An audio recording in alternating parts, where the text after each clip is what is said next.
Welcome to this explainer. Now, if you're the kind of focused learner who absolutely loves having your entire perspective on the world completely flipped upside down, well, you are in exactly the right place today. We're going to examine a discovery that doesn't just add a tiny footnote to the timeline of human civilization, it literally rewrites the entire book. We're looking at the stones of Göbekli Tepe, which is a site that forces us to question pretty much everything we thought we knew about how human society actually began. Okay, let's dive into this. For nearly a century, historians and archaeologists were super confident they had mapped out the straight, linear path of human progress. The old story we all learned in school went a little something like this. First, nomadic hunter-gatherers discovered agriculture. Farming allowed them to settle down, build cities, get a surplus of food, and then, and only then, when they had a complex society to manage, did they invent organized religion, right? Well, a remote hilltop in southeastern Turkey flipped this entire sequence on its head, suggesting that organized religion actually came first. The catalyst for this massive realization happened back in 1994. A German archaeologist named Klaus Schmidt walked up a sloped hill and uncovered something buried under the soil that was just practically unthinkable. He found monumental circular stone enclosures built by mobile foragers.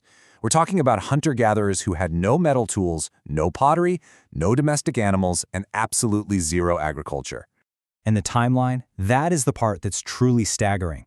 These structures weren't built a few thousand years ago. They were constructed nearly 12,000 years ago.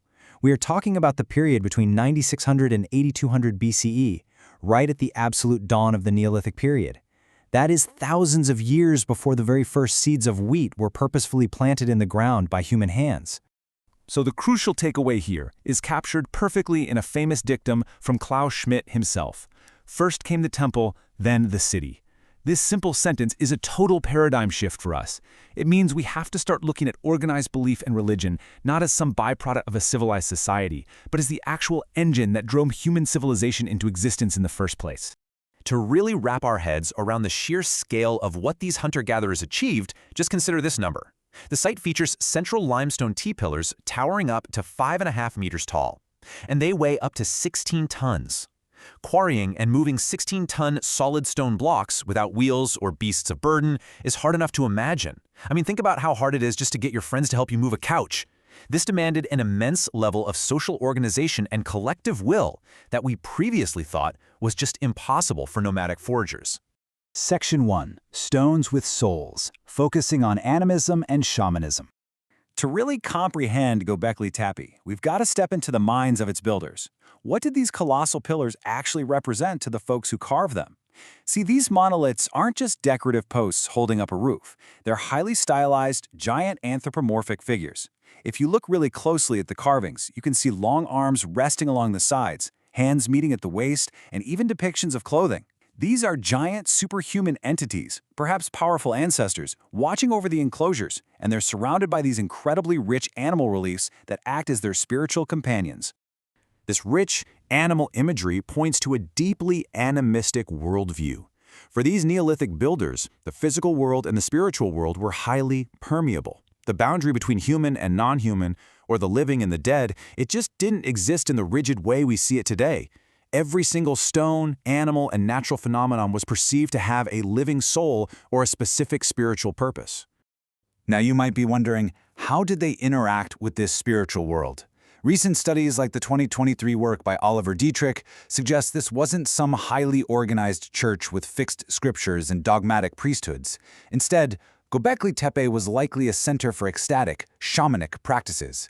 Spiritual specialists would enter altered states of consciousness using trance to cross the boundaries between worlds, aided by the animal spirits carved directly into the stones all around them. Scholar Trevor Watkins really hit the nail on the head when he described these sites as theaters of memory. It's a brilliant way to look at it. These monumental enclosures were highly designed ritual stages. They were architectural spaces built specifically to collectively transmit and experience the shared sacred mythologies that bound these early pre-agricultural communities together. Section 2. The Sacred and Secular, Breaking Our Modern Biases. For decades, we kind of thought Göbekli Tepe was a pure, isolated temple on a barren hill, like a place people only visited for worship, before wandering back out into the wilderness. But the real history is way more complex. If we look slightly earlier to the Natufian culture in the Levant, spanning 12,500 to 9,500 BCE, they had already proven that humans could absolutely settle down and live in semi-permanent locations way before they ever invented crop cultivation. People were already beginning to root themselves to specific geographies. And this context leads us directly to the latest, totally landscape-altering findings at the site. Excavations led by Lee Clare between 2015 and 2019 completely transformed our view. Right bordering these massive sacred enclosures, archaeologists found round oval domestic structures. They found indoor hearths for daily cooking, domestic tool workshops, active bead production, and even rainwater harvesting channels. This essentially proves a permanent resident community lived right alongside these sacred spaces. As archaeologist Edward Banning pointed out back in 2011, separating the idea of a temple from a home is a strict modern bias. For the people of the pre-pottery Neolithic, the sacred and the secular were totally intertwined. Their spiritual worldview permeated every single aspect of daily life, from the mundane act of roasting wild game all the way to the monumental task of carving giant stone pillars.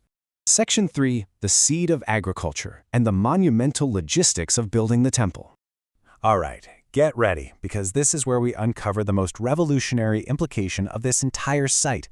Think about this for a second. If having a settled agricultural society didn't lead to the building of the temple, is it possible that the demands of building the temple are what actually forced humanity to invent agriculture? Let's walk through the logistical pipeline of what it takes to build something this massive.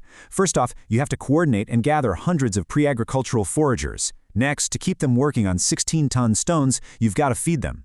The thousands of wild animal bones found at the site definitely point to massive feasts. But eventually, hunting wild game and foraging just cannot sustain that scale of labor forever. So, to cope with the immense pressure, the community is literally forced to experiment with cultivating wild grains just to create a reliable, concentrated food source.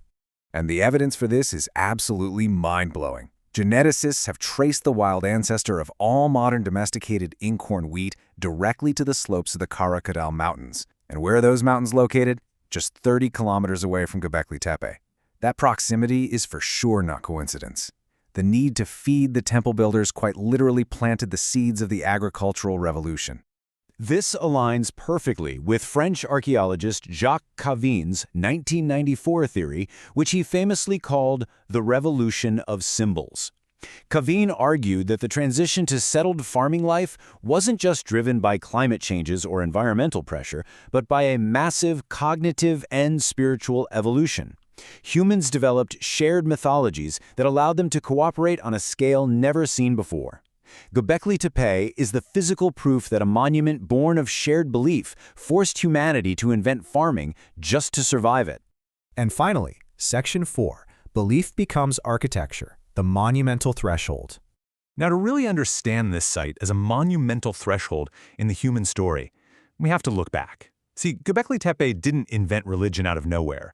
If we look at the timeline, human spiritual behavior stretches back incredibly far.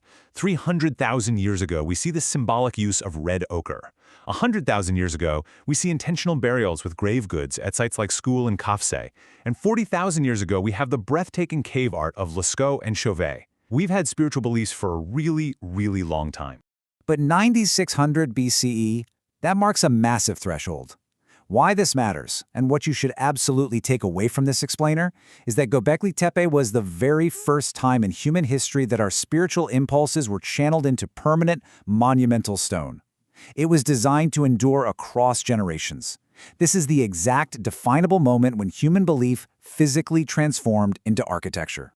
And the architectural and cooperative foundations forged on this hill, they didn't just disappear. As these early builders eventually settled down in the muddy floodplains between the Tigris and Euphrates rivers, they took their beliefs and their organizational skills with them.